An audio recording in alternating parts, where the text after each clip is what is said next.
Hello, welcome back. Thank you for joining me.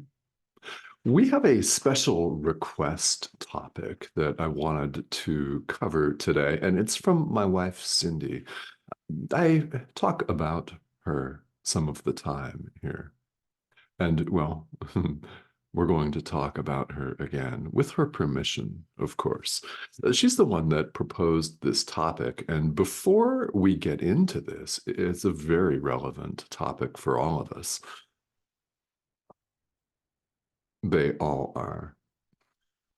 But before we dive in, let me first offer that if you have a particular question like this one, anything that relates to this course or your spiritual path at all in any way, I'm more than happy to cover it in a video or even a set of videos here on this channel. I'm always more than happy to do that. And if you have such a question or a hot topic or something that you'd really like some clarification around, please feel welcome to type that into the comments here, and I will see them because I check them, and I check them frequently, actually.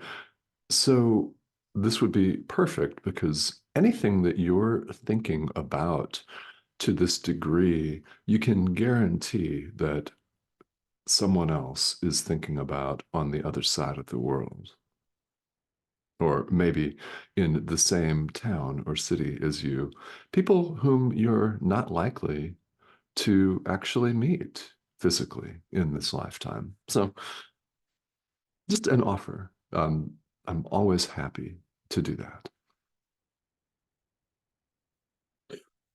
So, what about the body? Yeah, this is the question. Here's a little backdrop. Cindy has been in the health and fitness industry pretty much her entire adult life.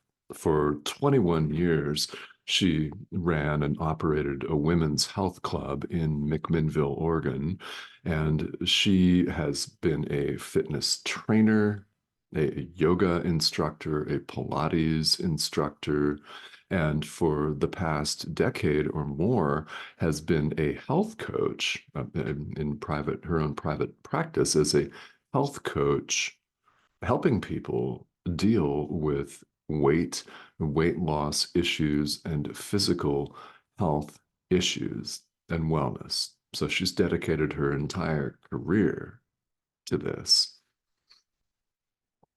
And here she is, a course student, and I am not a body. I am free. So the question is, what do we do with this? How do we handle this? Because it appears to set us up for a lot of thought, doesn't it? The Course is very clear, and indeed, A Course in Miracles is not alone in this respect. It is not the only spiritual tradition in the world that teaches us that we're not a physical body. This is not me. It's not you. It's not me. It's not the Son of God. So the Course insists on this, or there would not be lessons 201 through 220 of the workbook for students. I am not a body, I am free, for I am still as God created me, with the rhyme in English at least intentionally placed so that we get it. 20 consecutive days were, and then there's lesson 199. I am not a body, I am free. The point driven home.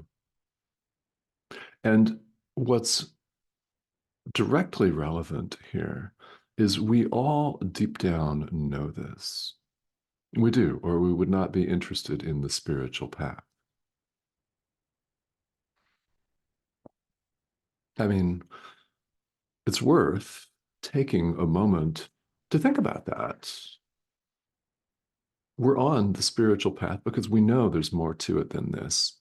We know there's more to it than something that is incredibly finite and fragile, that breaks, that breaks down and that eventually goes poof, bye-bye. That's not the Son of God. We deep down all know this.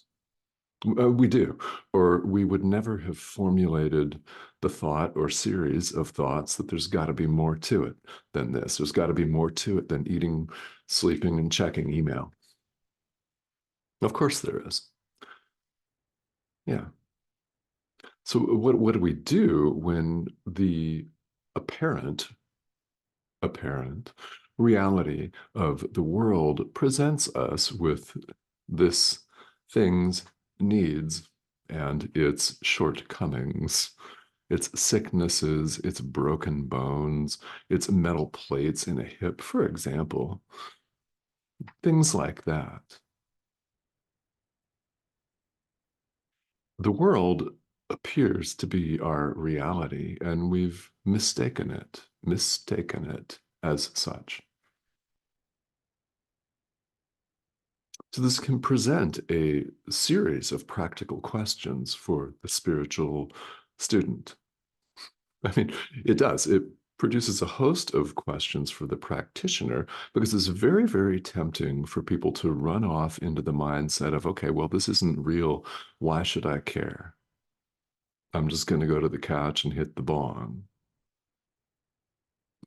if that's your thing, or just turn on Netflix and eat chips and check out because I'm not a body and there is no world. If you haven't heard that one before, by the way, there is no world. World? What world?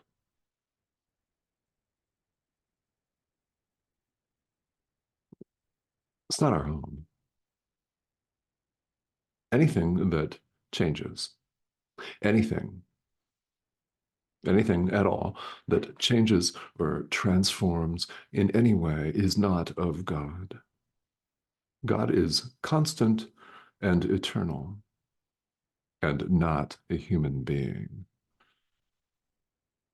So all of these pictures that you may have seen with God as a bearded man, no.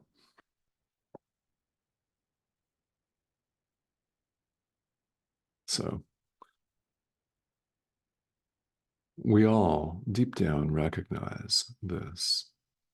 Yet here we appear to be. What do we do with it? This attitude that people seem to have of, well, I'm just going to check out. I don't care anymore because none of this is real. So why should I put in any effort to forgive the Son of God? Why should I open this book? Why should I keep watching this video when I'm triggered by it? Maybe. I mean, is this speaking to you? The trigger? It's the ego. Any resistance that we encounter to truth is the ego. It is this false sense of individual self that takes this frail little device for its home, which it proceeds to kill. Isn't that exciting? No? Yeah. Okay. Well, then I invite you to keep watching.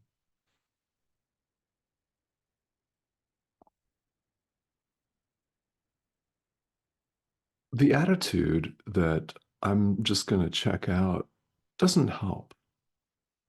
First of all, you make an opponent of everything when you do that. You make an opponent of spirituality. You make an opponent of your life situation, the body itself. And you set yourself up behind yet another artificially made and created barrier or a wall. You wall yourself off. What is spiritual practice but removing the barriers? So we should not create further barriers in practice. Now, perhaps you're in a situation that's very similar to Cindy's in that you work with the physical body as your line of work, or you're a fitness practitioner, a yoga practitioner, you exercise a lot, you eat healthy, things like that. So, what's relevant here is there are people out there that are killing themselves.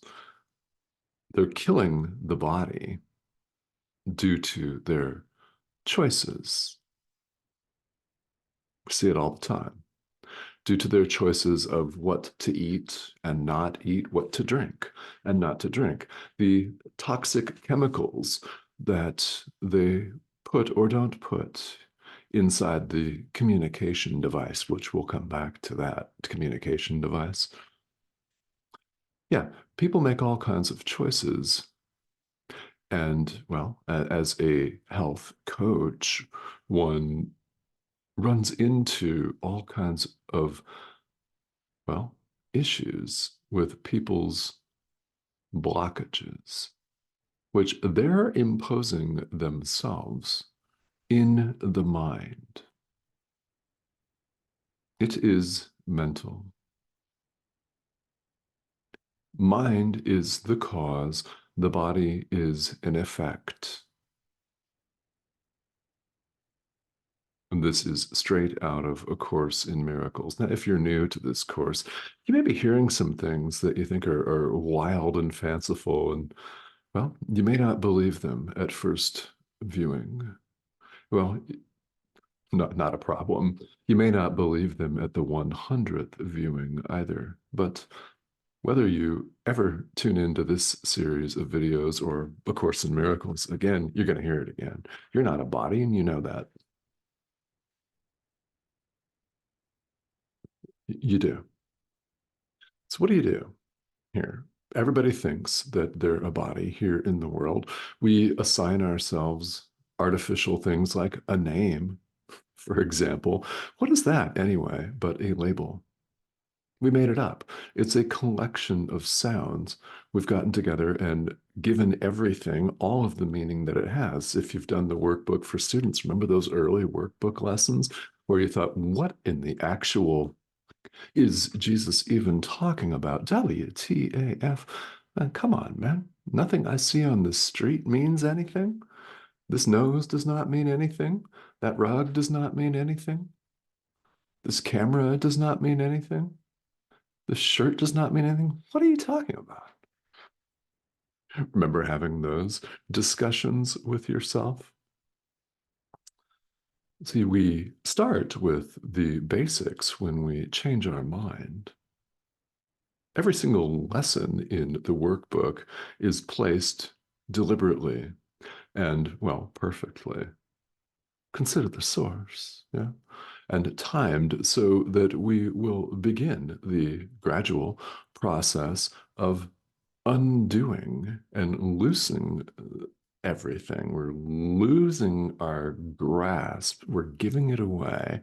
We're releasing our grasp on what we consider to be reality and opening our mind to a different way of seeing things. We don't see things as they are.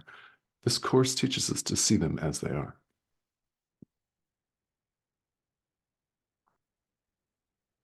That's what all spirituality does. Whether it says so or not, this says so, and it's very direct. Welcome. Now, people ask, okay, well, is this course for everybody? Well, yeah, no. And of course it is. That's the answer.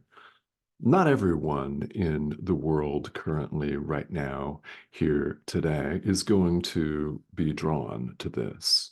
Clearly, there are many doors in spirituality, which explains the proliferation of traditions, both the traditional religions and other forms of spirituality. And there are many of those. All of them lead to the same place. All of the doors, all of the roads, all of the paths, no matter how winding, no matter how full of potholes or not, all of them lead to God in the end. This is true because there's nothing else. There is nothing else. So naturally, all doors would open unto him.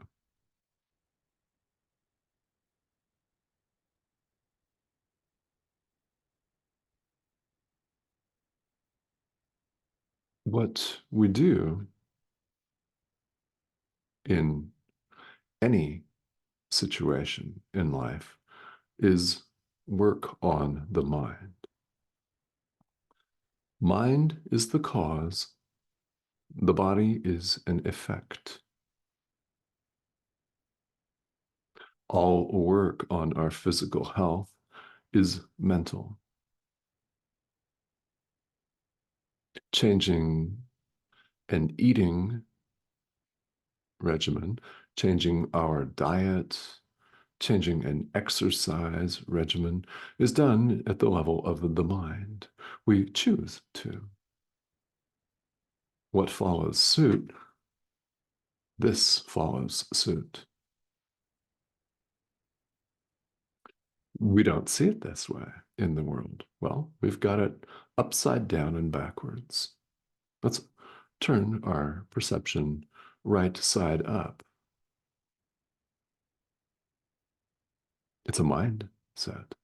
I think of sports and professional athletes. They reach the pinnacle of their profession, of their sport, because of their mindset. It is mental.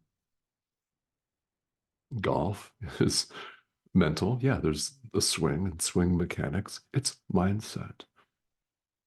That's just one example. It's all about the mind. Change your mind, and everything will follow. Does this mean that you'll necessarily be cured of ailments? Does it mean that you'll lose a lot of weight? Does it mean that you'll be cured of something chronic? Not necessarily. That's actually not the point. The body is not the point. The mind is the point. This is a theme that runs throughout A Course in Miracles.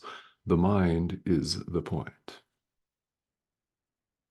Change your mind, and you will see things differently. Now, something that I've always found very, very helpful for my own practice and my own study, I want to offer this to you in hopes that this may resonate with you as well.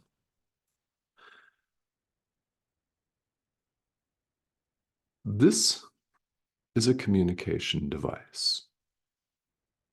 And what I'm doing here is teaching people that think they're bodies, that they're not a body. This is what we're doing as teachers here. Everyone else can relate to this. The physical body for us here in the world is a form that we can relate to without fear, without being plunged into a deep existential crisis. What is speaking to you right now is not human. It is your inner teacher, who's not a human being. Our inner teacher is the Holy Spirit or Jesus, or call it whatever you want to call it. You may call it by any name. Again, a name is just a collection of sounds that we've assigned meaning to.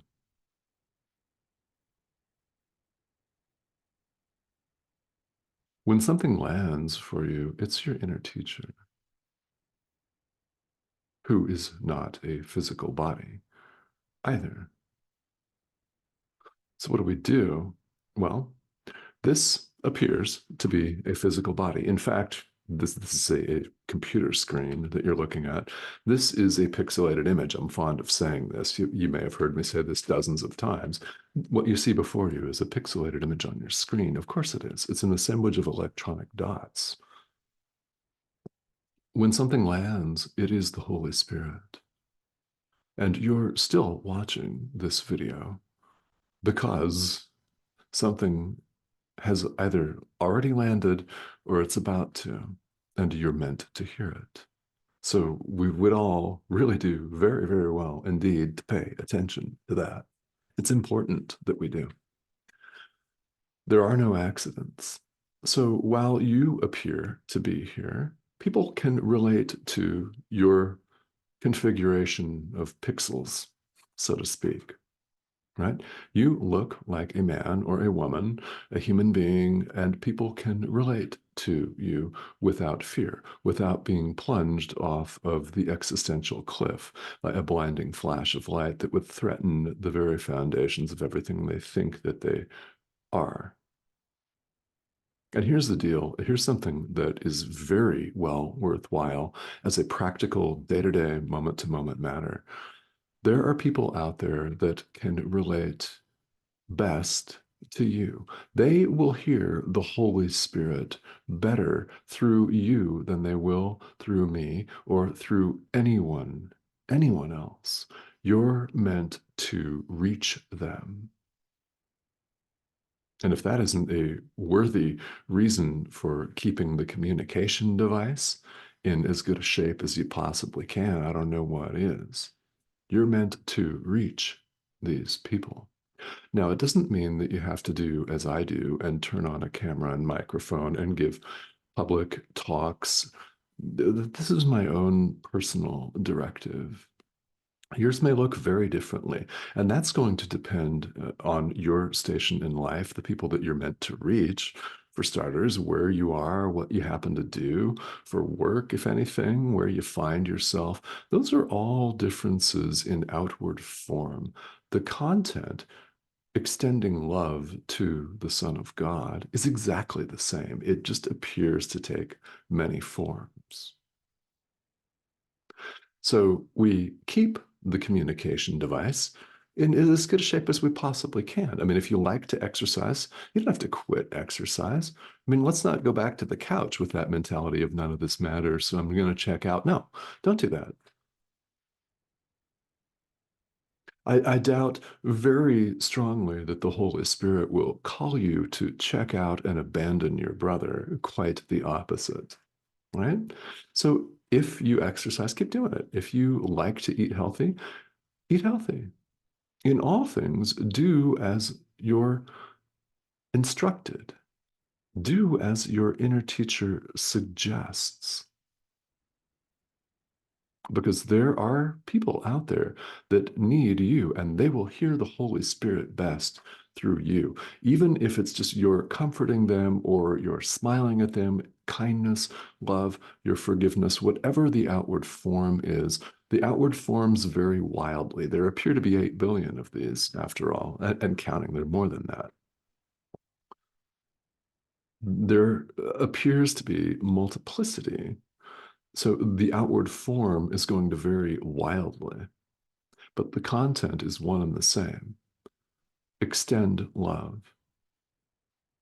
Share the Holy Spirit with your brother in whatever way you are called to do that. All right. So my hope is that this has been of some sort of practical help here. Because well, we all do appear to be one of these. But let me stress, as always, appear. It is an appearance.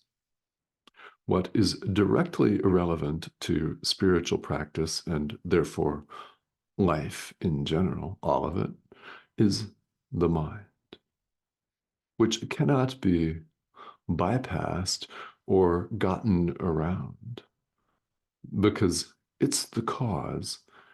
Everything else is an effect. Change your mind and let the Holy Spirit decide for you. He'll decide for God, for you, for truth, love, life. Let him. All right.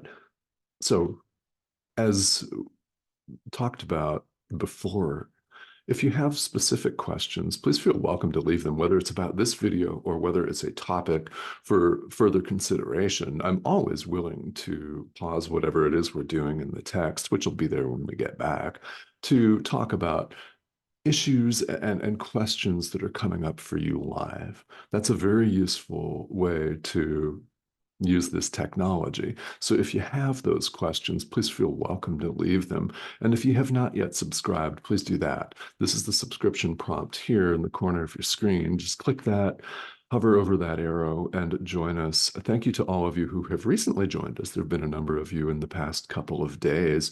So I very much appreciate that. What's really the best offering that you could ever give is your own dedication and commitment to spiritual practice. So several of these videos appear every week. So I will see you on the next one. And again, please subscribe if you have not yet. Thank you for joining.